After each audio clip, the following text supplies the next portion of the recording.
ॐ अज्ञानतिमिरन्धस्य ज्ञानञ्जनशलाखया चक्षुरुन्मिलितं येन तस्मै श्रीगुरवे नमः। नमो ॐ विष्णुपादाय कृष्णपृष्ठाय भूतले श्रीमते भक्तिवेदान्त स्वामिनिति नामिने। नमस्ते सरस्वते देवे गौरवाणी प्रचारिणे निर्विशेषः शून्यवादी पाश्चात्यदेशकारिणे। जय श्री कृष्ण चैतन्य प्रभु नित्यानंद श्री अद्वैत गदाधर श्रीवासवी गौर भक्तवृंद। हरे कृष्ण कृष्ण कृष्ण हरे हरे, हरे राम राम राम हरे हरे। हरे कृष्ण कृष्ण कृष्ण हरे हरे, हरे राम राम राम हरे हरे। हरे कृष्ण कृष्ण कृष्ण हरे हरे, हरे राम राम राम हरे हरे। हरे कृष्ण। सबसे पहले सभी भक्तों का अभिनंदन करता हूँ, स्वागत करता हूँ। तो आज से हम लोग 3 दिन भाग्य राम कथा, भगवान श्री राम की कथा, उसका समझने का थोड़ा प्रयास करेंगे। थोड़े दिनों पहले मुझे एक व्हाट्सएप मैसेज मिला था। उस मैसेज में एक डिवोटी जो है, भक्त, अपने कॉलेज की घटना बताता है। ऐसा हुआ, वो जब भक्त पहले कॉलेज में पढ़ता था, वो दक्षिण भारत से था। तो एक बार वो उत्तर भारत, नॉर्थ की तरफ जो है, उत्तर भारत की तरफ वहां से गया। हरे कृष्ण हरे कृष्ण हरे कृष्ण। तो उत्तर भारत की तरफ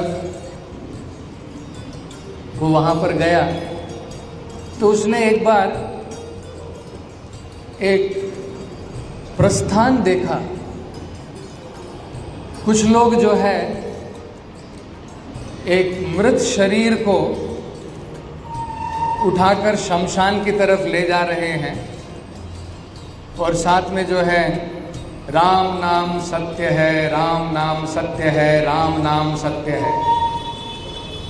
तो उसे बड़ा अच्छा लगा कि भाई ये तो बढ़िया बात है, अद्भुत मंत्र है, राम नाम सत्य है। बाद में कुछ दिन के पश्चात जब वो वापस अपने घर की तरफ आया, दक्षिण भारत में आया,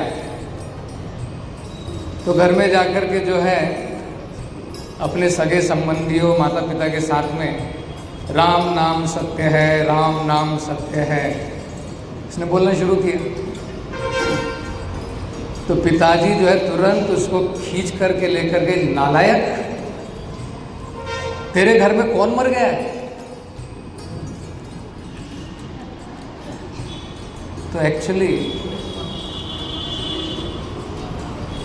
इसका मतलब हमें एक्चुअली समझना है। हम लोगों ने जो है जनरली सोच लिया है कि जब आदमी मरता है तब हम लोग कहते हैं राम नाम सत्य है। इसका मतलब क्या है? इसका एक्चुअल मीनिंग ये है, इस संसार में, भौतिक संसार में भगवान के नाम को छोड़कर बाकी सब असत्य है, कुछ सत्य नहीं। ये शरीर, हमारी धन दौलत, हमारी समाज में पोजीशन, हमारा नेम फेम यश, सब टेम्परेरी है। केवल भगवान कृष्ण राम जो हम कहते हैं भगवान का नाम, वो सत्य है। तो आज हम लोग भगवान राम की कथा उसे समझेंगे। उससे पहले हम ये सोचने का प्रयास करेंगे, समझने का प्रयास करेंगे, भाई राम कथा सुनने से क्या फायदा है? क्यों बैठूं मैं इधर 1.5 घंटा? बढ़िया है, इससे बढ़िया जाकर के मार्केट लगी है, बाजू में ऊपर मार्केट लगी है, स्पेशल सिल्क साड़ी मिलेगी, वहां पर आधे घंटे पौना घंटा बिताएंगे, कुछ तो फायदा होगा। यहां 1.5 घंटे बैठ करके क्या फायदा है? हम लोग सोचते। तो जरा हम समझने का प्रयास करेंगे। जयदेव गोस्वामी इसका बड़ा सुंदर वर्णन करते हैं। आपने जयदेव गोस्वामी महाराज की 10 अवतार कथा सुनी होगी। तो 10 भगवान के अवतार के बारे में बताते हैं। भगवान का राम अवतार, भगवान स्वयं कृष्ण, केशव धीरता मीन शरीरा, केशव धीरता कूर्म शरीरा, है ना। ये कथा समाप्त होने के बाद में जयदेव गोस्वामी कहते हैं, बड़ा सुंदर वो वर्णन कहते हुए कहते हैं, श्री जयदेव कवेर इदम उदितम उदारम,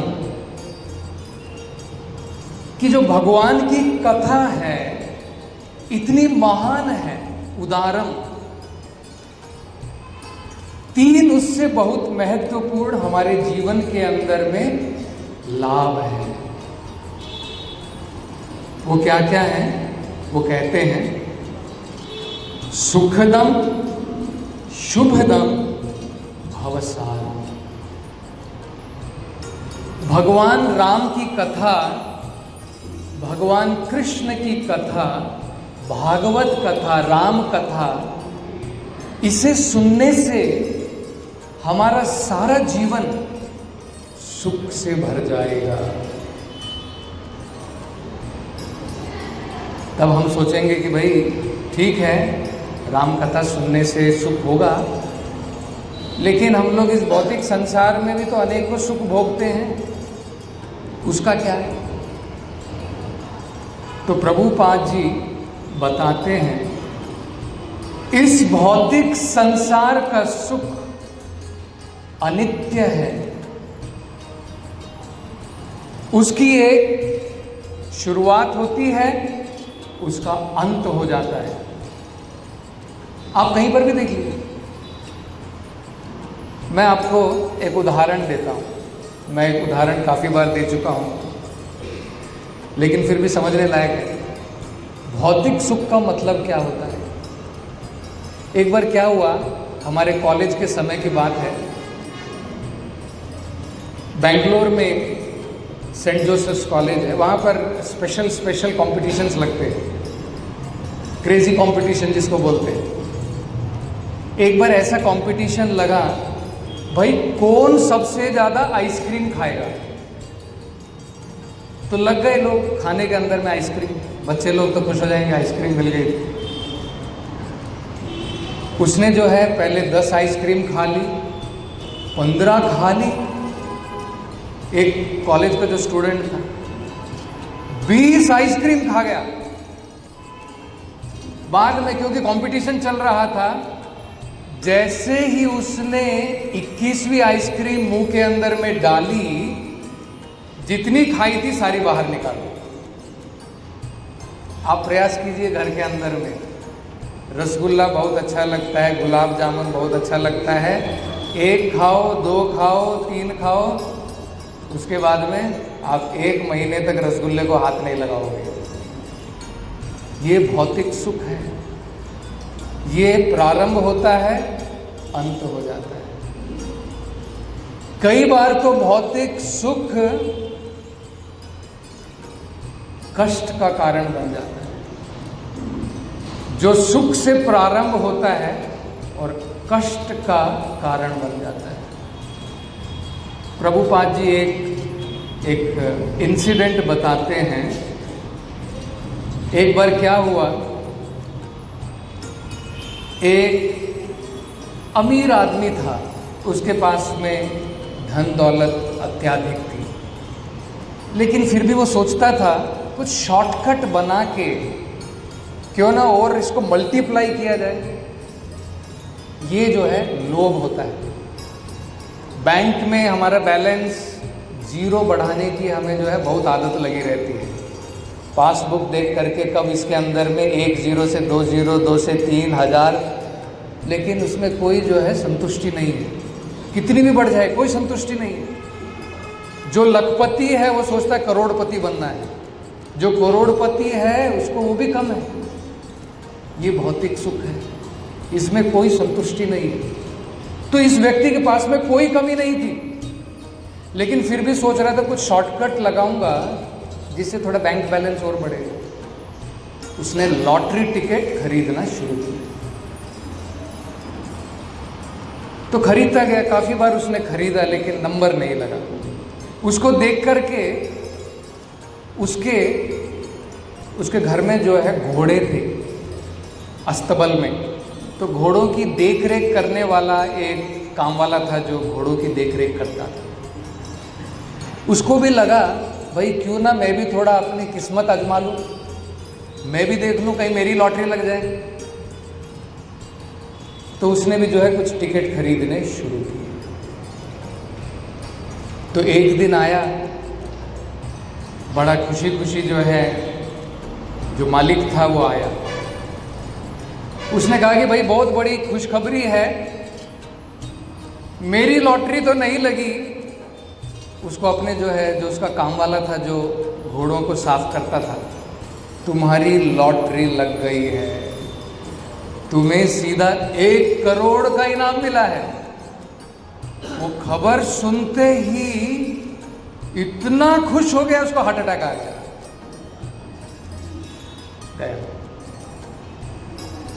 ये भौतिक सुख है। भौतिक सुख में सुख भी दुख का कारण बन जाता है, लेकिन आध्यात्मिक सुख उस प्रकार का नहीं है। इसलिए जयदेव गोस्वामी कहते हैं सुखदम, भगवान की कथा, उसमें इतना सुख मिलता है। हम लोगों के लिए ग्राम्य कथा में बहुत सुख मिलता है। यहाँ पर आपको 1.5 घंटा बैठना बड़ा मुश्किल होगा, सोचते होंगे थोड़ी देर के बाद में कब खत्म होगी भाई। लेकिन अगर हम लोग आपस में बैठ जाएं, पॉलिटिक्स की बात करें, स्पोर्ट्स की बात करें, घंटों घंटों बीत जाएंगे। हमें ग्राम्य कथा में ज़्यादा सुख मिलता है। लेकिन भगवान की कथा जो है, अगर हम उसमें थोड़ा इंटरेस्ट लें, आनंद लें, तो इतना सुख मिलता है।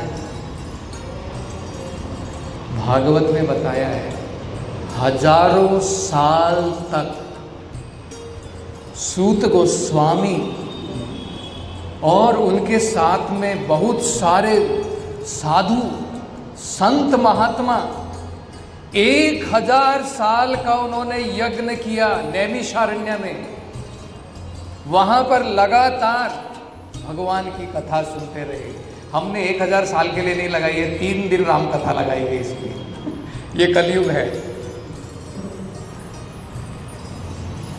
परीक्षित महाराज जो है, उनको देखिए कितना आनंद है भगवान की कथा में। 7 दिन लगातार बिना खाए पिए। अगर मैं आपको कह दूं कि भाई कथा के बाद में प्रसाद नहीं है, तो शायद आधे लोग तो खड़े होकर के चले जाएंगे। 7 दिन बिना खाए बिना पिए लगातार भगवान की कथा सुनते रहे। तो इसलिए सबसे पहला लाभ हमारे जीवन में भगवान की कथा सुनने का क्या है? सुखदम, हमारा जीवन सुख से भर जाएगा।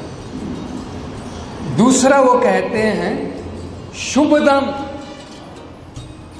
हमारा जीवन अभी बड़ा अशुभ है, बहुत अशुभ है। आप सोच लीजिए, एक्चुअली इस संसार के अंदर में कुछ भी शुभ नहीं है। आज हम लोग सोचते हैं भाई सब बढ़िया चल रहा है, कोई प्रॉब्लम नहीं है, 1 मिनट के अंदर में हमारा जीवन पलट जाता है। भागवत में इसलिए कहा है पदम पदम यद विपदाम, हर एक पग के ऊपर डेंजर है, हर एक पग के ऊपर डेंजर। बहुत बार आपने खबर सुनी होगी, अकाल मृत्यु हो जाती है। बड़े ही अफसोस के साथ जैसे हम उनकी आत्मा के लिए भगवान से प्रार्थना करते हैं। कल ही की बात है, शायद कल परसों की ही बात है, हमारे गुजरात समाज के मेंबर श्री किशोर गामी जी, हमारे इस्कॉन के भी लाइफ मेंबर थे, अकाल अचानक। भौतिक संसार इस प्रकार का है। प्रभुपाद जी बताते हैं हमें एक्चुअली भगवत कथा सुनने के लिए बहुत सीरियस होना चाहिए। परीक्षित महाराज अत्यंत गंभीर थे भगवत कथा के लिए। तो हम लोग सोचेंगे भाई ठीक है, परीक्षित महाराज को तो 7 दिन का नोटिस मिला था 7 दिन में तुम्हारी सांप काटने से मृत्यु होगी, मुझे कौन सा नोटिस मिला है। हम लोग ऐसा सोचते हैं। एक्चुअली कलयुग में नोटिस वोटिस की जरूरत नहीं है, किसी भी क्षण, एनी मोमेंट करेक्ट। आपने देखा हो कई बार हम लोग फोन के ऊपर सुनते हैं, अरे प्रभु जी कल बढ़िया से बात कर रहा था, सब कुछ ठीक ठाक था, अचानक हो गया। ये कलयुग है। तो भगवान की कथा सुनने से शुभदम, हमारा जीवन जो है शुभता से भर जाएगा, फॉर्चुनेट हो जाएंगे हम। तीसरा वो बताते हैं भवसारम, ये पूरे संसार का सार है। इसके अलावा इस भौतिक जगत से इसको पार करने के लिए कुछ भी नहीं। ये भौतिक संसार जो है सागर के बराबर है, बहुत बड़ा है। हम लोग एक्सपर्ट तैराक क्यों ना हो, स्विमर क्यों ना हो, फिर भी हम लोग इस सागर को पार नहीं कर पाएंगे। लेकिन भगवत कथा के द्वारा ये सागर छोटा हो जाएगा। वत्स पदम, भगवान की कृपा से, ये अम्बुदी है, अम्बुदी का मतलब सागर है, लेकिन भगवत कृपा से ये सागर छोटा हो जाएगा, हम इसे पार कर सकेंगे। तो ये 3 चीजें जो हैं जयदेव गोस्वामी बताते हैं, सुखदम, शुभदम, भवसारम।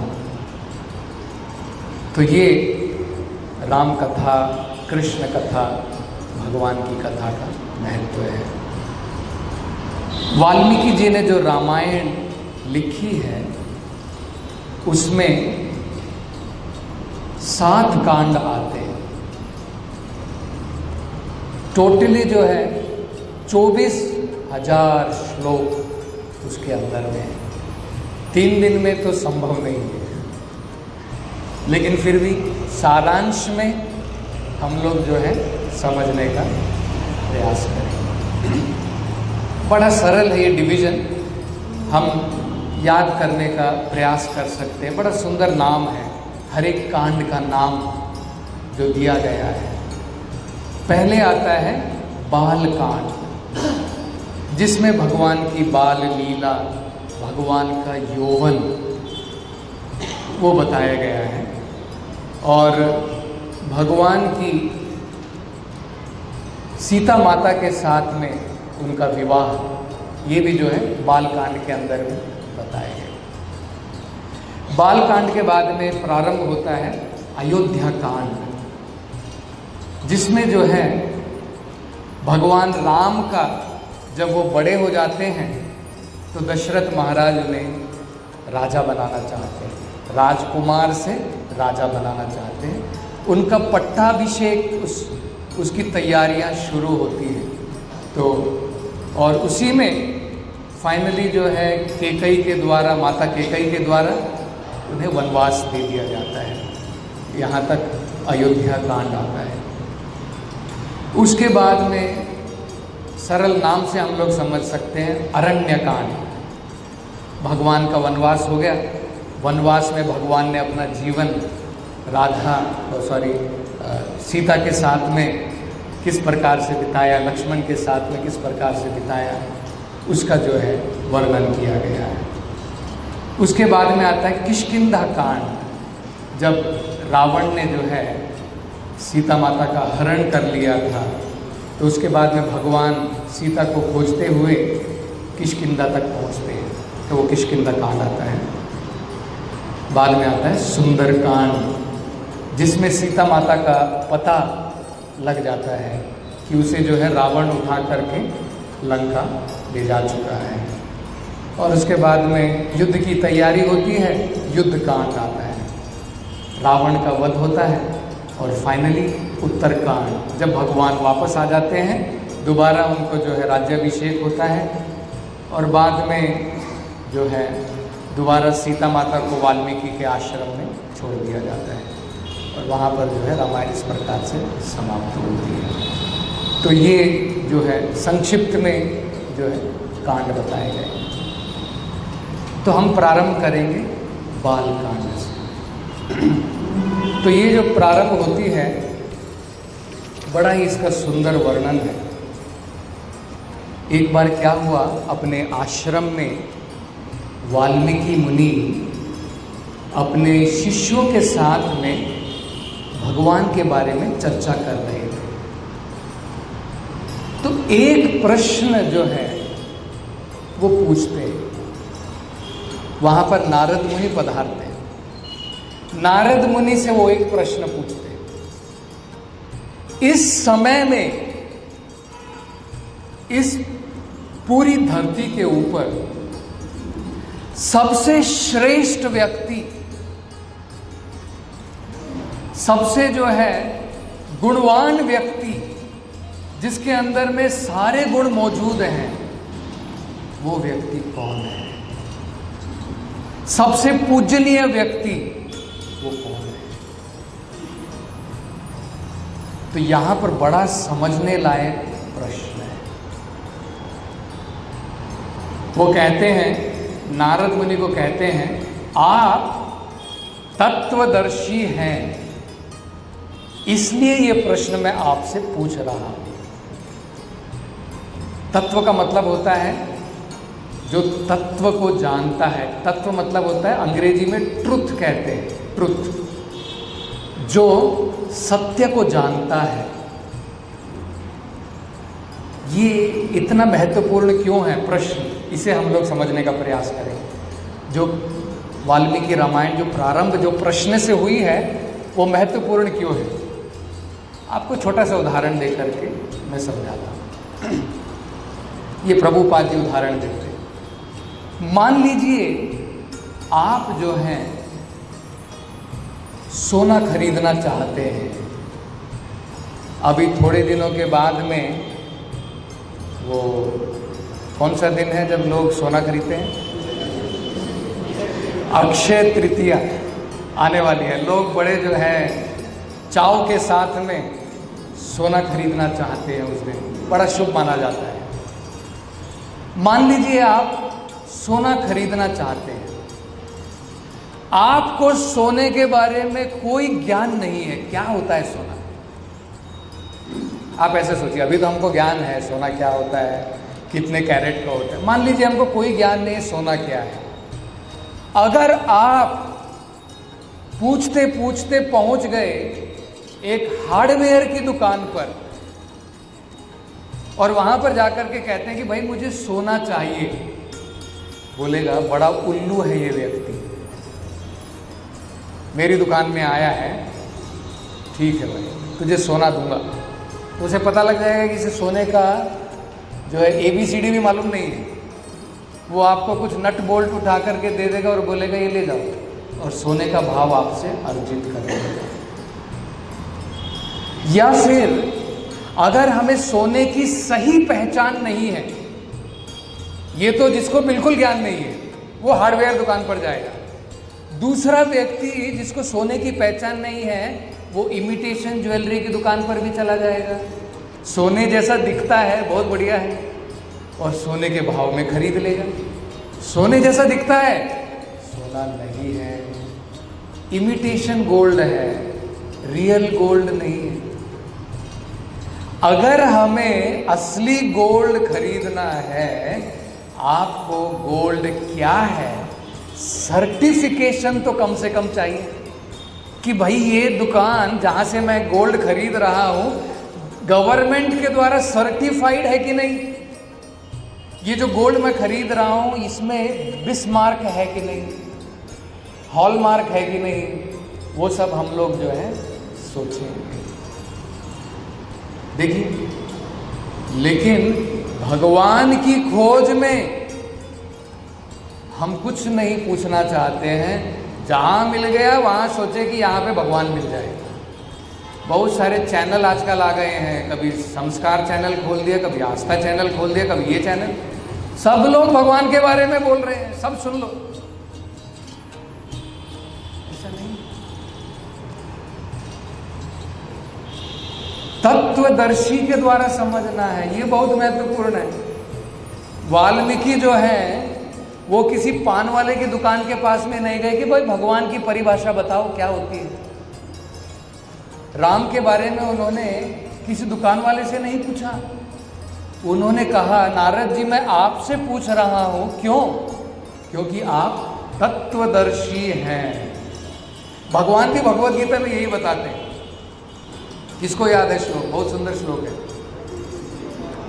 तत्विद्धि प्रणिपातेन परिप्रश्नेन सेवया उपदेक्ष्यन्ति तज्ज्ञानम ज्ञानिना तत्वदर्शिना।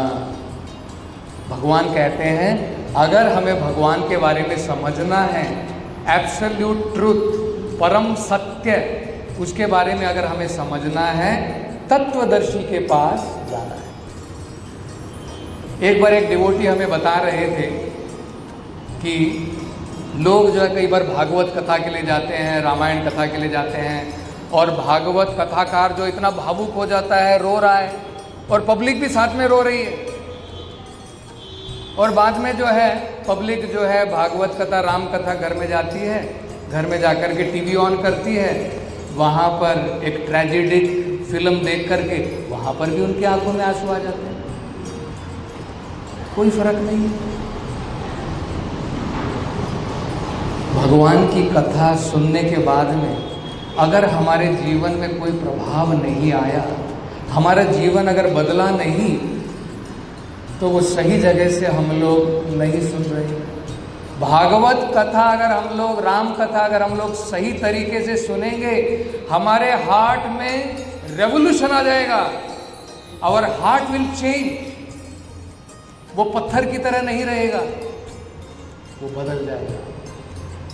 ये जो है भगवान की कथा का प्रभाव है, लेकिन सही जगह से सुनना है। रूप गोस्वामी उस विषय में बताते हैं क्यों सही जगह से सुनना है। क्योंकि हम लोग सोच सकते हैं सभी लोग तो भगवान के बारे में बता रहे हैं, कोई सा भी चैनल खोल लो, सब लोग भगवान के बारे में बताते हैं, तो क्यों ना हम लोग कहीं से भी सुन लें। रूप गोस्वामी बड़ा सरल उदाहरण देकर के बताते हैं। वो कहते हैं दूध हमारे शरीर के लिए बहुत लाभकारी है।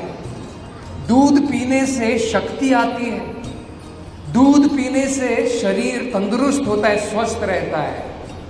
लेकिन जरा सोचिए, इस दूध में अगर सांप ने मुंह लगा दिया, कौन पीने के लिए रेडी? हाथ खड़ा कर, भाई मैं एक गिलास पीऊंगा। वही दूध जब उसके अंदर में विष चला जाता है, वो आपके शरीर को तंदुरुस्त नहीं रखेगा, आपका शरीर जहरीला हो जाएगा।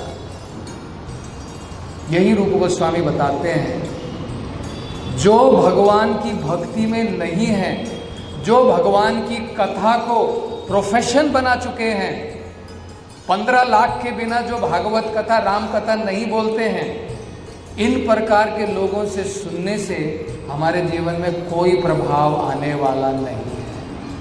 एक प्रोफेशन बन गया है। अवैष्णव मुखम, भगवान की कथा अवैष्णव के मुख से, वो बोलते हैं उसको कभी नहीं सुनना चाहिए। क्यों?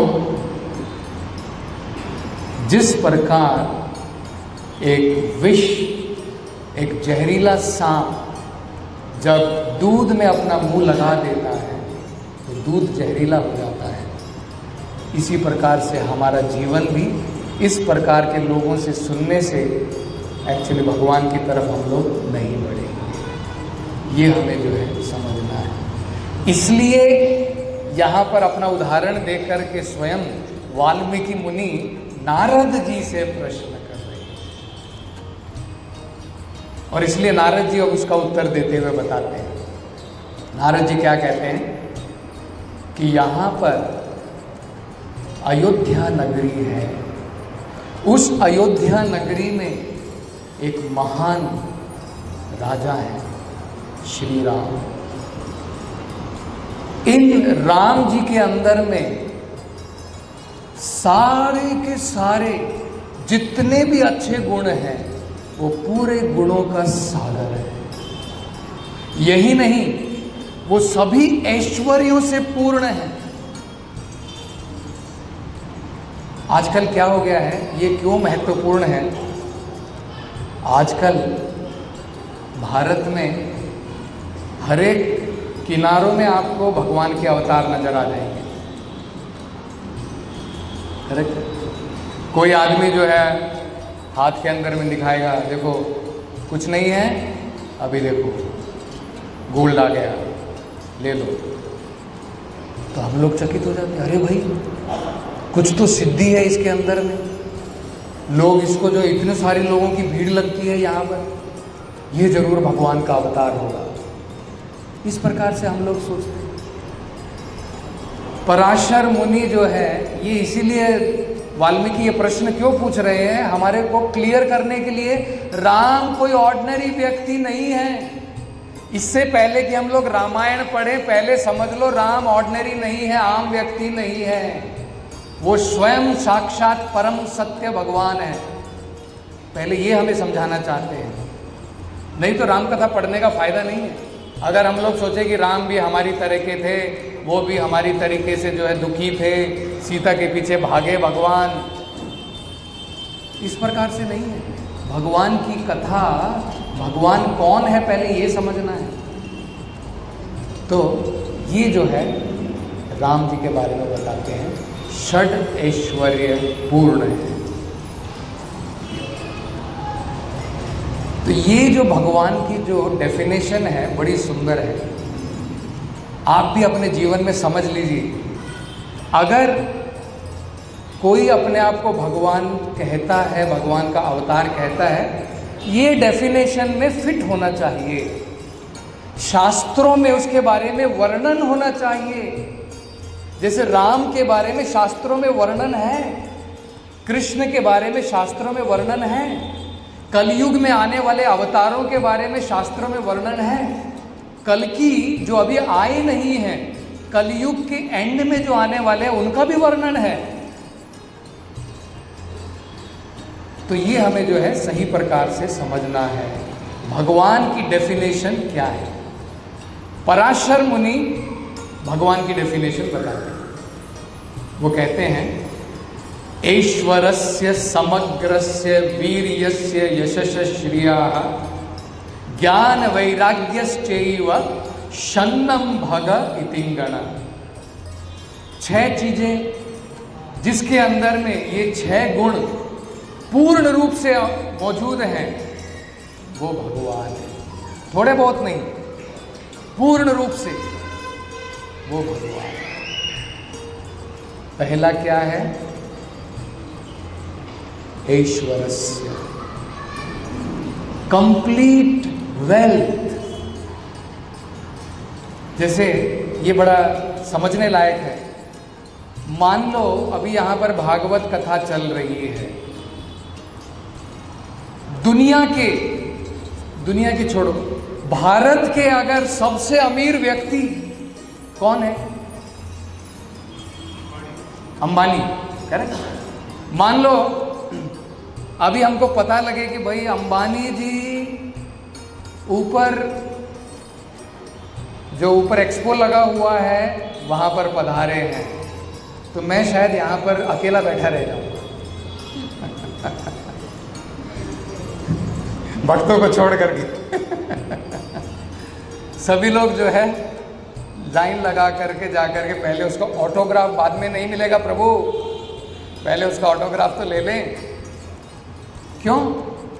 क्योंकि जो व्यक्ति धनवान है उसकी तरफ लोग आकर्षित होते हैं। एक भिखारी अगर यहां पर आएगा, कौन देखेगा उसे? सबसे अमीर व्यक्ति आ गया, लोग देखेंगे। क्यों? धन दौलत सबको आकर्षित करती है। लेकिन कोई भी कह सकता है सारी दुनिया की दौलत मेरे पास में है, कोई नहीं कह सकता। सब कंपटीशन चलता रहता है, आज अंबानी है, कल टाटा है, कल बिरला है, ये सब चलता रहता है संसार। पूरे संसार की दौलत कौन कह सकता है मेरी है? लेकिन भगवान कहते हैं, भगवत गीता में कहते हैं, ईशोपनिषद में कहा है, ईशावास्यम इदम सर्वम। जो कुछ भी हम लोग संसार में देख रहे हैं सब कुछ भगवान की दौलत है। भगवान से ज्यादा ऐश्वर्य किसके पास है? भगवान कृष्ण जब द्वारका में थे उन्होंने अपना ऐश्वर्य दिखाया। भगवान की कितनी रानियां थी? करेक्ट। जितनी रानियां थी भगवान ने अपने आप को उतने भगवान ने विस्तार किया। सभी रानियों के लिए भगवान ने एक एक बड़ा बड़ा महल बनाया। हमारे को एक पत्नी देखने के लिए बड़ी मुश्किल हो जाती है। अगर मान लीजिए हजारों पत्नी हो, हजारों के लिए हजारों महल बनाने पड़े, कितनी मुश्किल। ये भगवान का ऐश्वर्य है, इसलिए उन्हें भगवान कहते हैं। ऐश्वर्य से समग्रस्य, समग्रस्य मतलब पूर्ण, फुल, थोड़ा बहुत नहीं, 99% भी नहीं, 100%। दूसरा वीर्यस्य, जिसमें पूर्ण शक्ति मौजूद है। हम लोग किसी को इनकारनेशन कैसे बनाते हैं? हम लोग सोचते हैं मैंने मेडिटेशन किया। एक अमेरिका में एक वो लगा था, पोस्टर लगा था, Jesus Christ meditated, he became God. Jesus Christ ने ध्यान लगाया, वो भगवान बन गया। Buddha meditated, he also became God. Buddha ने भी मेडिटेशन किया, वो भी भगवान बन गया। Now it is your chance, अब ये तुम्हारी बारी। भगवान बनता नहीं है। हम लोग सोचते हैं अभी हम लोग भगवान नहीं है, मेडिटेशन के द्वारा भगवान बनेंगे। भगवान बनने की चीज नहीं है, भगवान हमेशा भगवान है। बड़े सुंदर तरीके से प्रभुपाद जी बताते हैं, God is always God, dog is always dog। सरल है। कोई व्यक्ति भगवान बनता नहीं। भगवान जो है जब यशोदा माई की गोदी में भी है तब भी वो भगवान है। बड़े होने के बाद में भगवान बने ऐसा नहीं है। यशोदा माई की गोदी में भी उन्होंने जो है बड़े बड़े राक्षसों का वध किया। 7 साल की उम्र में भगवान ने अपनी छोटी उंगली के ऊपर पूरा पहाड़ गोवर्धन पर्वत उठाया। इसे कहते हैं वीर्यस्य, पूर्ण शक्ति भगवान के पास में। ऐश्वर्यस्य वीर्यस्य यशस्य श्रिया। यश का मतलब होता है फेमस। वही बात उसकी भी है। कोई फेमस व्यक्ति अगर आ गया तो तब भी हम लोगों का ध्यान उसकी तरफ आकर्षित हो जाता है। अमिताभ बच्चन अगर आ गए तो लोग तो पागल हो जाएंगे, अरे भाई अमिताभ बच्चन, तेंदुलकर, सचिन तेंदुलकर, बड़े बड़े जो फेमस लोग अगर आ गए तो लोग उनकी तरफ आकर्षित हो जाते हैं। लेकिन हमारा यश कितनी दिन रहता है? जब तक शरीर रहता है, उसके बाद में कौन पूछता है? लेकिन देखिए भगवत गीता का यश, रामायण का रश, आज भी हम लोग रामायण पढ़ रहे हैं। रामायण त्रेता युग में भगवान की लीला हुई थी, त्रेता युग में। अभी कलयुग में कितने साल बीत गए हैं, लेकिन आज भी हम लोग भगवान की लीला पढ़ते हैं। ये भगवान का यश है। रामायण का यश भगवान का यश है, भगवत गीता का यश भगवान का यश है। यशश श्रिया, श्रिया का मतलब होता है ब्यूटी, सुंदरता। तभी हम लोग देखते हैं सुंदरता की तरफ भी लोग आकर्षित होते हैं। अगर कोई सुंदर है तो लोग उसकी तरफ आकर्षित हो जाते हैं। आप देखिए मिस इंडिया, मिस्टर इंडिया के फैन देखिए आप फेसबुक में, हजारों हजारों लोग उनके फैन मिलेंगे। लेकिन एक बात बताइए, आज हम लोग सोचते हैं मिस इंडिया, मिस्टर इंडिया। अगर आपसे एक प्रश्न पूछा जाए, भाई मिस इंडिया के तुम फैन बने हो, अगर वो मिस इंडिया आज मर जाती है, 2 दिन उसके शरीर को घर में रखोगे? कोई रेडी नहीं। हमारी सुंदरता कब तक है? जब तक ये शरीर है, और जब तक ये शरीर है तब तक भी नहीं है। थोड़े दिन के बाद में बाल सफ़ेद हो जाते हैं, झुर्रियाँ पड़ जाती हैं, कहाँ चली जाती है हमारी सुंदरता? लेकिन भगवान की सुंदरता उस प्रकार की नहीं है। नव यौवनम च, भगवान राम को कभी आपने देखा सफ़ेद बाल आते हुए? झुर्रियाँ पड़ी है भगवान के यहाँ पर गालों के अंदर में? नहीं, कभी नहीं। कृष्ण भगवान की फोटो में देखा है? कभी। वेदों में बताया भगवान हमेशा नव यौवन, ये भगवान की सुंदरता है। और कैसी सुंदरता है? हम लोग सुंदर व्यक्ति की तरफ आकर्षित होते हैं। सुंदर व्यक्ति के अंदर में कामदेव का प्रभाव होता है। और वेदों में बताया है कंदर्प कोटि कमनीय विशेष शोभम, भगवान कृष्ण, भगवान राम, उनकी सुंदरता करोड़ों करोड़ों करोड़ों जो कामदेव हैं, उनकी सुंदरता भी भगवान की सुंदरता के सामने शर्मा जाती है। ये भगवान की सुंदरता है, इसे कहते हैं श्रिया। ज्ञान, पूर्ण ज्ञान। वेदों के अंदर में आपको कोई त्रुटि नहीं मिलेगी, कोई गलतियां नहीं। वैराग्य, भगवान जो है पूर्ण रूप से उनके पास में सब कुछ भी है, लेकिन अगर चाहिए तो राम की तरह सब कुछ त्याग करके भगवान वनवास ले लेंगे। आपको अगर कहा जाए भाई को सब कुछ दे दो, चलो वनवास चले जाओ, हम लोग तो केस कर देंगे उसके ऊपर, माता पिता के ऊपर भी केस कर देंगे। अरे मेरे लीगल प्रॉपर्टी है, आप कौन होते हैं मुझे कहने वाले? हमारे अंदर में वो त्याग नहीं है, पूर्ण त्याग नहीं है। लेकिन भगवान के अंदर में ये सारी क्वालिटी पूर्ण रूप से है। इसलिए वाल्मीकि ने ये प्रश्न जो है नारद मुनि से किया, और नारद मुनि ने उत्तर में राम जी के बारे में बताया और उनके पूरे ऐश्वर्य के बारे में उन्होंने जो है उनसे बताया। इतना सुनने के पश्चात में वाल्मीकि जो है, नारद मुनि वहाँ से चले गए। अब जो हैं उनके जाने के पश्चात में वाल्मीकि थोड़े ध्यान में बैठ गए, सोचने लगे भगवान के बारे में। फिर उन्होंने सोचा चलो अब जाकर के जो है मैं नदी में जाकर के स्नान कर लेता हूँ। तो वहाँ पर नदी में जाकर के जो पास में, नदी के पास में जाकर के स्नान करने के लिए गए, अपने शिष्यों के साथ में गए। उनके एक महान शिष्य थे भारद्वाज, तो उनके साथ में भी गए। वहाँ पर जाने के बाद में उन्होंने बड़ा अद्भुत दृश्य देखा। नहाने से पहले उन्होंने देखा एक पेड़ के ऊपर दो पक्षी, एक नर एक मादा, वो पक्षी जो हैं अपने भौतिक सुखों में लीन है।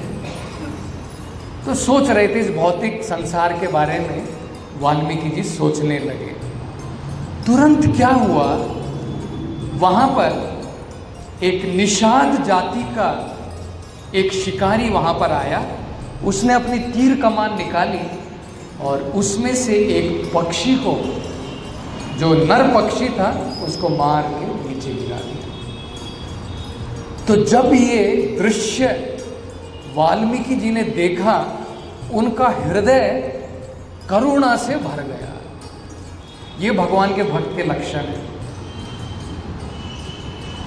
देखिए बहुत अंतर होता है भगवान के भक्त में और नास्तिक लोगों में। वाल्मीकि देखिए, एक पक्षी के मृत्यु होने से उनका हृदय करुणा से भर गया। आप हिरण्यकशिपु को देखिए, बाकी दूसरे की बात तो दूर है, अपने स्वयं बेटे को मारने के लिए उसने क्या क्या नहीं किया। ये दानव लोग हैं, नास्तिक लोग हैं। तो जब उनका हृदय करुणा से भर गया, तुरंत उन्होंने जो है उनके मुख से अन्यास जो है स्पॉन्टेनियसली एक शाप उनके मुंह से निकल गया। वो बड़ा सुंदर काव्य के रूप में शाप जो है उनके मुंह से निकला, श्लोक के रूप में। रामायण में बताया है, शोक से श्लोक निकला। शोक में डूबे थे, उसको देख करके, और उनके मुंह से श्लोक निकला। सुंदर श्लोक है, वो कहते हैं, मां निषाद त्वम गमः शाश्वती समः। देखिए कितना बढ़िया छंद है। जैसे पोएट्री होती है ना, इसे स्पॉन्टेनियस बोलते हैं। हमें तो सोचना पड़ता है, जब कुछ पोएट्री लिखते हैं, कविता लिखते हैं, हम लोग सोच सोच के लिखते हैं। ये था स्पॉन्टेनियस। तो कहते हैं, मां निषाद त्वम गमः शाश्वती समः यत् क्रोंचम मिथुनादेकम अवधि काम मोहितम। वो कहते हैं कि हे निषाद, तुम जाओ, त्वम गमः, तुम कहाँ जाओ, शाश्वती समः, इटरनली, शाश्वत समय तक तुम जाकर के जो है नरक का वास करो। क्यों? तुमने यत् क्रोंचम मिथुनादेकम, दो पक्षियों में से जो अपने भौतिक सुख में लीन थे, एक पक्षी को तुमने मार गिराया है। अवधि काम मोहितम, वो अपने काम में मोहित थे। बाद में जो है उनको पश्चाताप हुआ कि भाई ये श्लोक मैंने क्यों शाप दे दिया, मुझे कंट्रोल करना था। लेकिन उसके बावजूद भी उन्हें बड़ा अद्भुत लगा। उन्होंने भारद्वाज मुनि से कहा कि शिष्य, मुझे लगता है इसके पीछे कुछ ना कुछ भगवान का हाथ है, क्योंकि इतना सुंदर जो है श्लोक की रचना अपने आप जो है अद्भुत प्रकार से हुई। ऐसा सोच करके जो है वो अपने नहा करके वापस जो है अपने आश्रम की तरफ निकलते हैं। वहाँ पर ब्रह्मा जी प्रकट होते हैं, और ब्रह्मा जी प्रकट होने के बाद में कहते हैं कि वाल्मीकि, तुम शोक मत करो, ये सब मेरी कृपा से हुआ है। मेरी कृपा के द्वारा तुम्हारे मुख से उस प्रकार का श्लोक निकला है, क्योंकि मैं चाहता हूँ तुम भगवान राम की कथा जो तुमने नारद मुनि से सुनी संक्षेप में, भगवान के ऊपर ध्यान लगाओ। भगवान की कथा तुम्हारे हृदय में प्रकाशित हो जाएगी। दिव्य ज्ञान हृदय प्रकाशित हो। तो उन्होंने जो है वाल्मीकि ने भगवान के ऊपर ध्यान लगाया, और सारी भगवान की घटनाएं, रामायण में क्या क्या हुआ, भगवान की कथा, भगवान की लीला किस प्रकार से घटी, सब वाल्मीकि जी को जो है उनका साक्षात दर्शन हुआ। और तब उन्होंने जो है भगवान की कथा लिखी। ये भी बड़ा महत्वपूर्ण है। हर एक अगर हम लोग प्रसंग को समझने का प्रयास करेंगे वो बड़ा महत्वपूर्ण है। सिंपली हम लोग आगे आगे भागते जाएं, कुछ समझेंगे नहीं तो फिर फायदा नहीं। ये बड़ा महत्वपूर्ण है। रामायण कैसे लिखी गई? शास्त्र जो है भगवान के भक्त की कृपा से लिखी जाती है। मैं और आप शास्त्र नहीं लिख सकते हैं। हम सोचें कि कल मैं भी एक रामायण लिख दूंगा, अपनी रामायण लिख दूंगा, उसका कोई फायदा नहीं है। भगवान की कथा भगवान के भक्त की कृपा से, ब्रह्मा जी की कृपा से, वाल्मीकि जी ने अपने आप नहीं लिखी, ऑर्डर किया गया तुम लिखो, भगवान की कृपा तुम्हारे ऊपर रहेगी। तब जो है उन्होंने जाकर के भगवान की कथा लिखी। अब भागवत भी देखिए, भागवत भी कैसे लिखी गई। नारद जी ने ऑर्डर किया वेद व्यास को, भागवत कथा लिखो, भगवान के बारे में लिखो।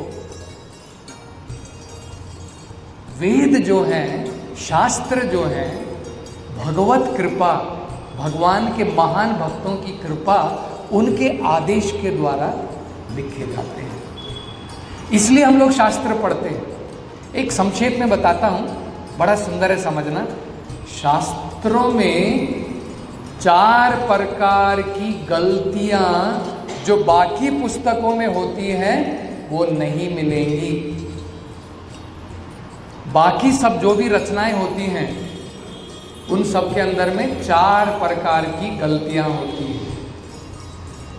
संस्कृत में उनका नाम दिया गया है, बहुत सुंदर है। वो हम लोग जो है जस्ट थोड़ा उसको याद रख सकते हैं। कर्ण पाटव, कर्ण पाटव का मतलब होता है हमारी इंद्रियां लिमिटेड हैं, सक्षम नहीं है। थोड़े दिनों पहले मैं एक कथा सुन रहा था। देखिए, ये एक्चुअली समझना बड़ा महत्वपूर्ण है। हम लोग यहाँ पर अभी बैठे हैं, राम जी के बारे में सुन रहे हैं। मान लीजिए उस किनारे के अंदर में आपको एक छोटा चींटा भी नजर आएगा, एक छोटी चींटी जा रही है। क्या चींटी को ज्ञान है ये गुजरात भवन है, गुजरात भवन का ग्राउंड फ्लोर है, इस ग्राउंड फ्लोर में यहाँ पर भागवत कथा, राम कथा चल रही है? उसको कोई ज्ञान नहीं है। उसको ज्ञान है कि इस कर्नाटक राज्य के मुख्यमंत्री सिद्धरमैया है, उसको ज्ञान है? कोई ज्ञान नहीं। उसको ज्ञान है कि हम लोग हुगली सिटी में हैं? कोई ज्ञान नहीं। क्यों? उसकी इंद्रियां लिमिटेड हैं। वो केवल जो देख सकता है अपने जीवन में, जो समझ सकता है, उतना मात्र समझ सकता है। इसी प्रकार मानव में भी हमें समझना चाहिए कि हमारी इंद्रियां भी लिमिटेड हैं, हमारी इंद्रियां भी लिमिटेड हैं। कैसे समझना है? आप सूरज को देखिए। सूरज जब सवेरे उगता है 7 बजे, आप देख सकते हैं कितना बड़ा नजर आता है। माता जी को पूछा जाए तो माता जी बताएंगे, प्रभु जो हमारे घर में डोसे का तवा है ना, उतना बड़ा है। सूरज क्या डोसे के तवे के बराबर है? सूरज पृथ्वी से हजारों गुना बड़ा है, लेकिन हमारी इंद्रिय लिमिटेड है, हम लोग नहीं देख सकते। पानी के अंदर में साइंटिस्ट बताते हैं करोड़ों मिलियंस कीटाणु हैं, हमको कहाँ दिखते हैं? अगर आपको दिखने लग जाएंगे तो कोई पानी नहीं पिएगा, हम लोग सब पानी पीना छोड़ देंगे। मतलब क्या है? हमारी इंद्रियां लिमिटेड है। ये पहला दोष। इस दोष के द्वारा अगर हम लोग शास्त्र लिखेंगे, उसके अंदर में भी दोष रहेगा ना, दोष रहेगा। इसलिए हम लोग शास्त्र नहीं लिख सकते। दूसरा बताते हैं विप्रलिप्सा। विप्रलिप्सा का मतलब होता है छल करना। उस प्रकार का हमारे अंदर में एक प्रकार की प्रोपेंसिटी है, झुकाव है। हम लोग छल करना चाहते हैं। हम लोग अपने आप को, इवन कई बार डिवोशनल फील्ड में भी हम लोग देखते हैं, बड़ा बड़ा दिखावा, मैं महान भक्त हूँ, मैं भगवान की उसमें हूँ, मैंने भगवान को देखा है। ये जो है छल, इस छल के द्वारा जो चीटिंग प्रोपेंसिटी है उसके द्वारा हम लोग भगवान की कथा नहीं समझ सकते हैं, न लिख सकते हैं। तीसरा कहते हैं भ्रमा, मिस्टेक। हम लोग मिस्टेक कर बैठते हैं। जैसे उदाहरण के तौर पर अगर आप देखेंगे, कई बार इस धरती को साइंटिस्ट लोगों ने बताया था, पहले उनकी थ्योरी हुआ करती थी फ्लैट है। पुरानी साइंस की किताब निकाल करके देखिए, उसमें लिखा था ज़्यादा दूर तक मत जाओ, धरती के कॉर्नर तक जाओगे गिर जाओगे। उनके अनुसार क्या था, जैसे ये स्टेज आप देख रहे हैं ना, आप यहाँ से चल के जाएंगे, किनारे तक जाओगे तो क्या होगा, गिर जाओगे। हमारी जो भी अंडरस्टैंडिंग है वो सब चेंज होती रहती है। पहले लोग बोलते थे चंद्रमा के ऊपर, तारों के ऊपर जीवन नहीं है। आज साइंटिस्ट लोग बोलते हैं वहाँ पर पानी है, जीवन भी रहेगा। मतलब हमारे उसमें क्या है, मिस्टेक होती रहती है हमारी अंडरस्टैंडिंग में। भागवत में, रामायण में, वेदों में, पुराणों में कोई मिस्टेक नहीं है। ऐसा नहीं सेज लोगों ने जो है, पंडितों ने लिख दिया पहले भगवान कृष्ण परम पुरुषोत्तम है, और थोड़े सालों के बाद में चेंज कर दिया, गलती हो गई, दूसरा कोई है। ऐसा नहीं है, वेद पुराणों में कोई गलती नहीं है। ये जो है वेद पुराणों का महत्व है। शास्त्र, वाल्मीकि के द्वारा लिखे जाने वाला शास्त्र जो है इन त्रुटियों से मुक्त है। चौथा कौन सा है, प्रमाद। मतलब हम लोग इल्यूजन में आ जाते हैं। उसका भी छोटा सा उदाहरण वेदों में दिया है। मान लीजिए यहाँ पर अंधेरा हो गया और यहाँ पर ऊपर एक जो है रस्सी लटकी हुई है, आप हाथ लगाओगे तो डर जाओगे, अरे भाई कोई सांप आ गया इधर। लेकिन सांप को हम लोग मिस्टेक करते हैं, रस्सी को मिस्टेक करके सांप सोचते हैं अंधकार में। इसी प्रकार इल्यूजन में, अज्ञानता में शरीर को आत्मा सोचते हैं हम लोग। सही है ना? आपसे पूछा जाए आप कौन है, मैं बिजनेसमैन हूँ, मैं आदमी हूँ, मैं बड़ा इंटेलिजेंट हूँ। करेक्ट है? वो सब शरीर है, आत्मा शरीर से अलग है। ये चार त्रुटियों के कारण हम लोग जो है भगवान के बारे में नहीं लिख सकते हैं। केवल वाल्मीकि, वेद व्यास, इस प्रकार के महान संत जिन्होंने भगवान का साक्षात्कार किया है वही लिख सकते हैं। इसलिए रामायण कोई ऑर्डिनरी किताब नहीं है। इसे आप कोई आम किताब मत सोचिए। जैसे नॉवल होती है, कोई स्टोरी होती है, फिक्शन बोलते हैं ना, वो फिक्शन नहीं है। ये जो है साक्षात्कार है। वाल्मीकि ने जो साक्षात भगवान का साक्षात लीलाएं देखी है, उन सब का वर्णन रामायण में है। ये रामायण की महानता है। तो इस प्रकार से जो है वाल्मीकि ने जो है तुरंत 24,000 श्लोकों में भगवान की कथा रामायण के रूप में लिखी। तब सोचने लगे भाई मैंने लिख तो दी है, बढ़िया काम हो गया है, भगवान की कथा अब लिख दी है, अब इसका प्रचार कैसे किया जाए। ये भी बड़ा महत्वपूर्ण है। हम लोग भागवत कथा सुन लेते हैं लेकिन बोलते नहीं। अगर आप सही प्रकार से सुनेंगे, श्रवणम कीर्तनम, श्रवण अगर आपका सही नहीं है तो हम लोग क्या बोलेंगे। चैतन्य महाप्रभु ने आदेश दिया, यारे देखो तारे कहो कृष्ण उपदेश। भगवान कृष्ण के, राम के उपदेश जो भागवत में है, भगवत गीता में है, रामायण में है, वो हमें लोगों को बताने। पर पहले क्या करना है, सुनना है।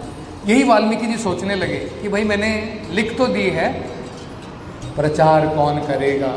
ऐसा विचार कर रहे थे, तभी वहाँ पर आकर के जो है लव और कुश जो वाल्मीकि की कुटिया में थे, सीता माता के पुत्र, राम भगवान के पुत्र, उन्होंने आकर के जो है वाल्मीकि जी को प्रणाम किया।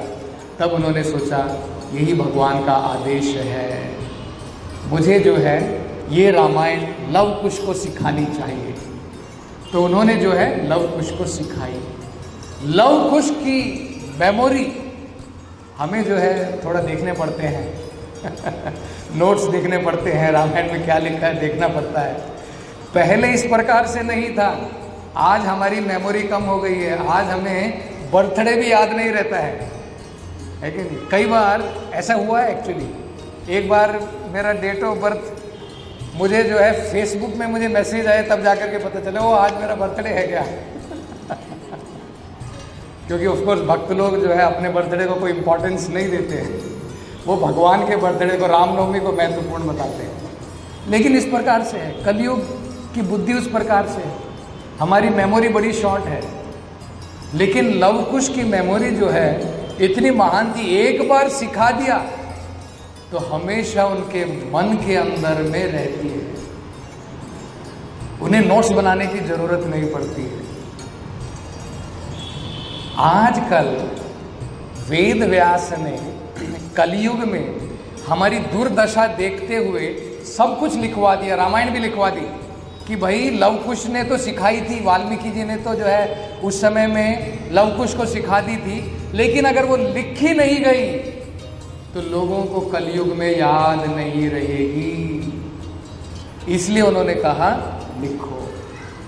इसलिए वेद व्यास ने पहली बार आज से 5000 साल पहले वेदों को लिखा। नहीं तो वेद लिखे नहीं जाते थे, केवल श्रवण किया जाता था। तो इसी प्रकार से उन्होंने जो है राम कथा, भगवान की कथा, रामायण जिसे कहते हैं, लव कुश को सिखाई। और वो इतने बढ़िया रूप में इन छंदों को गाते थे, जहां पर भी जाते थे लोग मुग्ध हो जाते थे, सारे जीवन के जो भी कष्ट हैं सब भूल जाते थे। ये राम कथा का महत्व है।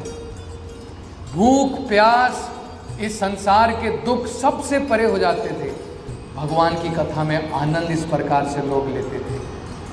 तो जगह जगह जाकर के जो है लव कुश, भगवान की जो है रामायण कथा गाने लगे।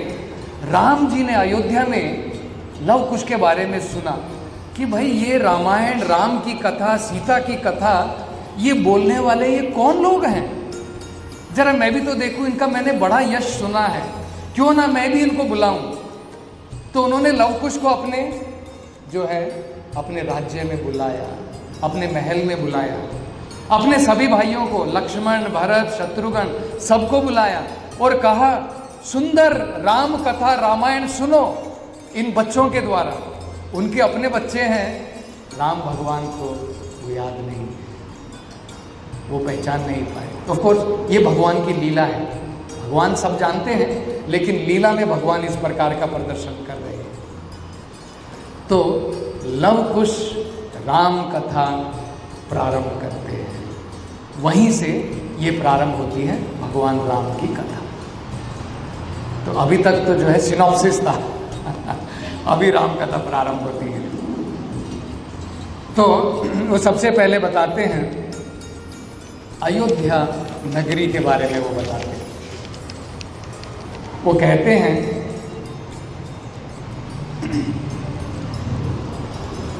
कौशल का जो राज्य है सरयू नदी के किनारे बसा हुआ है। जैसे हम लोग कहते हैं, जैसे कर्नाटका राज्य है, इस राज्य में एक नगर है हुगली। कौशल राज्य में अयोध्या नगरी, उस नगरी में एक महान राजा थे दशरथ। इस नगरी को बनवाने वाले थे वैवस्वत मनु, उन्होंने जो है इस नगरी को बनाया था। महाराज दशरथ जो है उनके राज्य में सभी लोग खुशी थे, सब लोग सुखी संपन्न इस प्रकार से थे। लेकिन फिर भी राजा दशरथ स्वयं दुखी थे, क्योंकि वो सोचते थे मेरे जाने के बाद में यहां पर राजा कौन बनेगा। प्रजा की देखभाल कौन करेगा? मेरा कोई पुत्र नहीं है और पूरे राज्य में मैं किसी को भी नहीं देखता हूं कि जो इस प्रकार का पद ग्रहण कर सके। ऐसा सोच करके वो बड़े चिंतित रहते थे। उन्होंने वशिष्ठ मुनि को बुलाया और बाकी ब्राह्मणों को बुलाया, उनसे सलाह ली।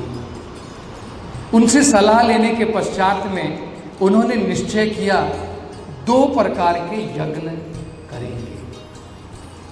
एक था अश्वमेध यज्ञ, दूसरा था पुत्रेष्टि यज्ञ। और इसके लिए, क्योंकि यज्ञ जो है कोई ऑर्डिनरी व्यक्ति नहीं कर सकता है, जो उसमें प्रवीण होता है केवल वही कर सकता है। आजकल अश्वमेध यज्ञ क्यों नहीं किए जाते ये भी समझना इंपॉर्टेंट है। हम लोग सोचेंगे भाई पहले किए जाते थे, आप लोग क्यों नहीं कर रहे हैं? क्योंकि उस प्रकार के ब्राह्मण नहीं है। वहां पर जिस ब्राह्मण को बुलाया गया, ऋष्यशृंगा, बड़ा प्रवीण ब्राह्मण था। पहले बताया जाता है जब अग्निकुंड बनाई जाती थी, हम लोग अग्निकुंड में आग जलाने के लिए हम लोगों को मैच बॉक्स ढूंढनी पड़ती है। ऐसे नहीं था, मंत्र के द्वारा अग्नि प्रज्वलित होती थी और उसके द्वारा जो है उसमें आग लग जाती। तो ऋष्यशृंगा को बुलाया गया और उन्होंने जो है ये अश्वमेध यज्ञ किया। ऋष्यशृंगा कौन थे? ये दशरथ महाराज के, जिन्हें वो कहते हैं ना, दशरथ महाराज उनके ससुर लगते थे, सन-इन, उनके सन-इन लॉ थे ये ऋष्यशृंगा। एक्चुअली क्या हुआ था, दशरथ महाराज की बेटी थी, उनको पुत्र नहीं था। उन्होंने अपनी बेटी जो है रोमपाद महाराज को दान में दे दी। उनकी बेटी का नाम था शांता। तो शांता का विवाह जो है ऋष्यशृंगा से हुआ था। तो ऋष्यशृंगा जो है इन यज्ञ करने में बड़े प्रवीण थे, उनको बुलाया गया। तो उन्होंने जो है बढ़िया प्रकार से यज्ञ किया और फाइनली उस यज्ञ में से जो है विष्णु दूत बाहर आए और उन्होंने अमृत रूपी खीर जो है महाराज दशरथ को प्रदान की और उन्होंने कहा कि तुम अपनी रानियों को ये खीर बांट दो। तो कौशल्या को, सुमित्रा को और कैकेयी को ये खीर बांट दी गई और उसके बाद में बताया जाता है कि ये सारी रानियां गर्भवती हुई। 12 महीने गर्भ में रहने के बाद चैत्र मास, जिसे अप्रैल इंग्लिश में कहते हैं, चैत्र मास के 9वें दिन, 9th डे, इसलिए राम नवमी कहते हैं, उस दिन जो है भगवान राम ने जन्म लिया। श्री राम भगवान की, लक्ष्मण सीता हनुमान की। इसी प्रकार से सुमित्रा ने 2 पुत्रों को जन्म दिया, जुड़वा को, लक्ष्मण और शत्रुघ्न। भरत शत्रुघ्न साथ में रहते थे, लेकिन भाई कौन थे? लक्ष्मण और शत्रुघ्न थे। कैकेयी के पुत्र हुए भरत। तो भरत और शत्रुघ्न, राम और लक्ष्मण, उनकी जोड़ी हमेशा साथ में इस प्रकार से रहती थी। इन सभी ने मिलकर के जो है बढ़िया प्रकार से शस्त्रों का अध्ययन किया। वशिष्ठ मुनि उनके गुरु थे। तो इस प्रकार से अध्ययन हुआ। एक दिन इस प्रकार से जो है राम भगवान की शादी की बात चल रही थी। वशिष्ठ मुनि के साथ में दशरथ चर्चा कर रहे थे कि अब समय आ गया है, राम की शादी हो जानी चाहिए। इस प्रकार की चर्चा चल रही थी। तभी उस सभा के अंदर में विश्वामित्र मुनि पधारे। तो विश्वामित्र मुनि जो है उनके पधारने के बाद में सबने उनका बढ़िया प्रकार से स्वागत किया। स्वागत करने के बाद में जो है उनको बढ़िया प्रकार से बैठाया गया। दशरथ महाराज ने एक प्रश्न किया, यह भी बड़ा सुंदर है। हम लोग आपस में मिलते हैं, हम लोग क्या पूछते हैं? क्या चल रहा है, कैसी है तुम्हारी फैमिली, है ना? बिजनेस कैसे चल रहा है, काम धंधा बढ़िया चल रहा है ना, मार्केट कैसी है?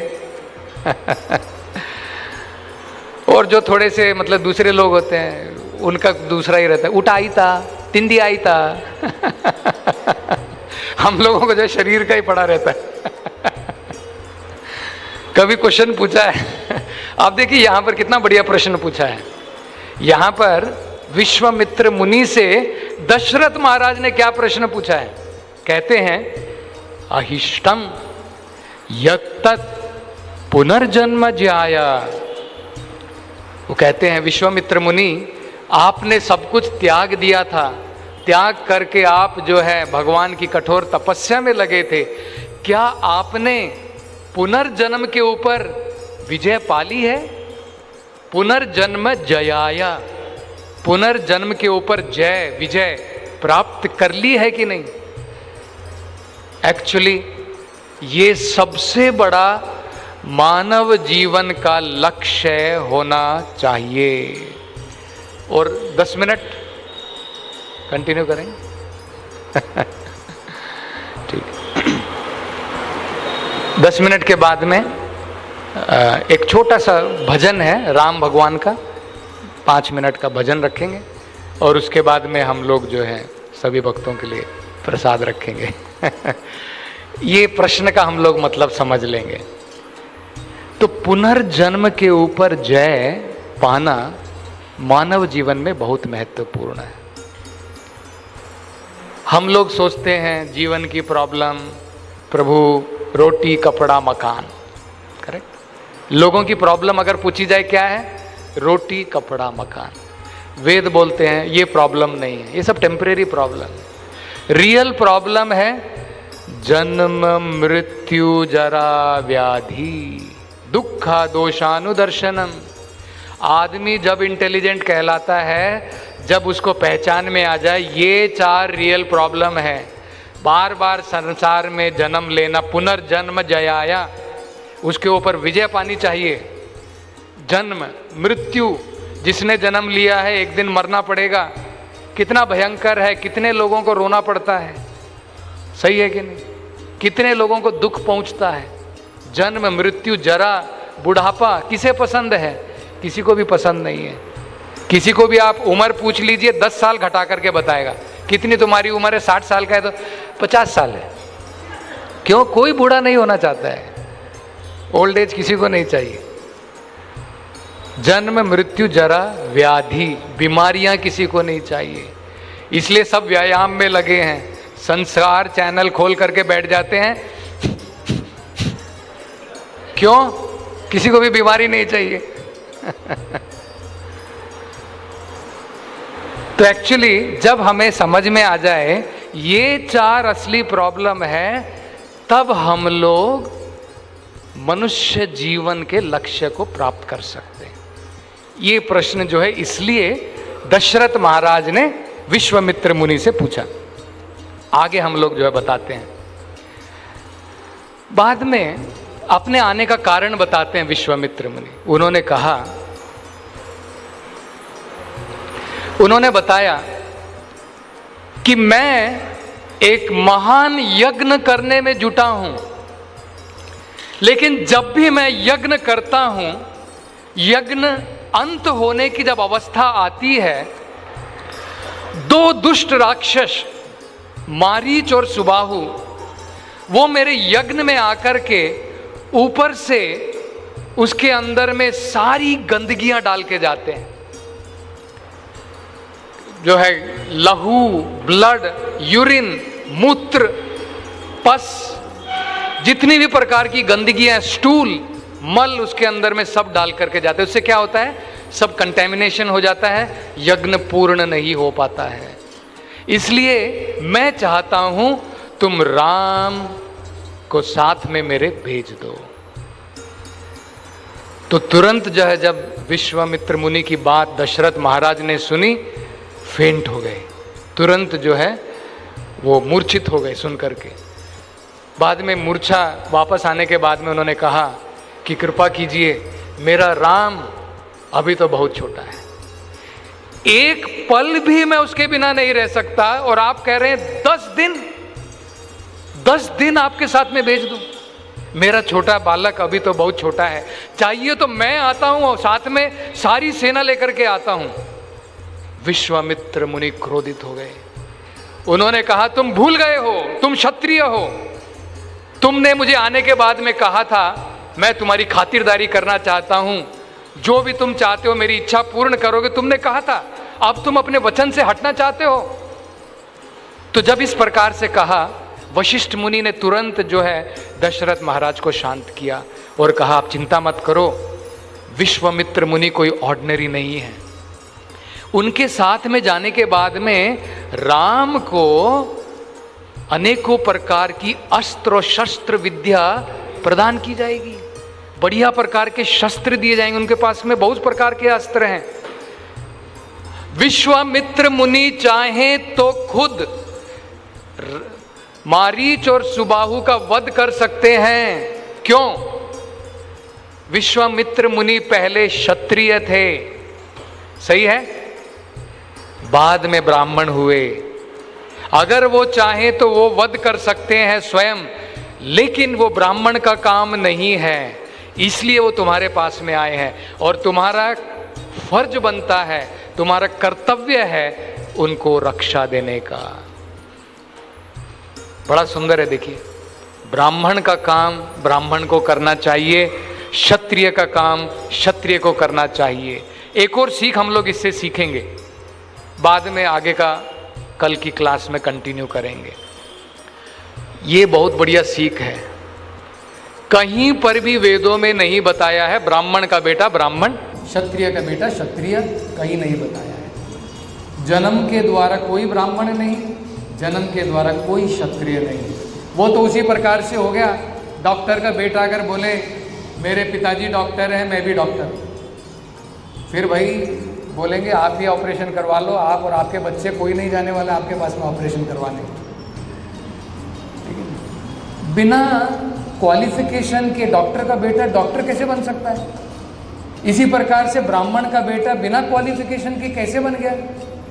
डॉक्टर का बेटा डॉक्टर बनने के लिए उसके पास में फैसिलिटी बढ़िया है, बस उतना हम लोग कह सकते हैं। यहां पर हम लोग इसलिए उदाहरण देख रहे हैं, क्षत्रिय थे पहले विश्वामित्र मुनि, क्षत्रिय से ब्राह्मण बन गए क्योंकि उन्होंने ब्राह्मणों के गुण अर्जित कर लिए। ये गुण हम लोग अर्जित कर सकते हैं। ये मूर्ख लोग हैं जो बोलते हैं कि ब्राह्मण का बेटा ब्राह्मण वही पूजा कर सकता है। ऐसा नहीं है, कहीं भी वेद में नहीं लिखा है, भगवान ने भगवद गीता में भी नहीं लिखा है। भगवान क्या बोलते हैं? चतुर्वर्णा मया सृष्टम गुणा कर्मा विभाग। 4 वर्ण मैंने बनाए हैं, लेकिन जन्म के द्वारा नहीं, गुण कर्म के द्वारा। दूसरा उदाहरण आप देखिए, परशुराम का, करेक्ट? परशुराम ब्राह्मण थे, उल्टा देखिए, परशुराम ब्राह्मण थे, वो क्षत्रिय बन गए। जब उनको लगा कि भाई अब जरूरत है, ये सारे राजा लोग, ये सारे क्षत्रिय जो हैं, इनके पास में पावर बढ़ गई है, इनकी पावर बढ़ने से ये लोग जो है ब्राह्मणों का नाश कर रहे हैं, साधुओं को तंग कर रहे हैं। उन्होंने सोचा अब मुझे क्षत्रिय का काम करना चाहिए। उन्होंने क्षत्रिय विद्या ग्रहण की और बाद में 21 बार क्षत्रियों का जो है नाश किया। तो ये सब वेदों के अंदर में हम लोग देख सकते हैं, ये भी बहुत बढ़िया प्रकार से बताया गया है। इसलिए विश्वामित्र मुनि, क्योंकि अब वो ब्राह्मण थे, उन्होंने मारीच और सुबाहु का वध नहीं किया। वो दशरथ महाराज के पास में आए। तब दशरथ महाराज को जब संतावना मिली, उन्होंने कहा कि ठीक है, मैं अपने बेटों को भेजूंगा, लेकिन कृपा करो लक्ष्मण उनसे दूर नहीं रह सकता है, दोनों साथ साथ जाएंगे। तो विश्वामित्र मुनि बड़े खुश हो गए और उन्होंने कहा कि ठीक है, मैं राम और लक्ष्मण दोनों को लेकर के जो है वन में जाऊंगा और वहाँ पर वो जो है उनसे राक्षसों का वध हो। आज की कथा हम लोग समाप्त करेंगे, टाइम हो गया है, नहीं तो फिर आप बार बार वॉच देखेंगे। ठीक है। श्री राम लक्ष्मण सीता हनुमान की, श्रील प्रभुपाद की।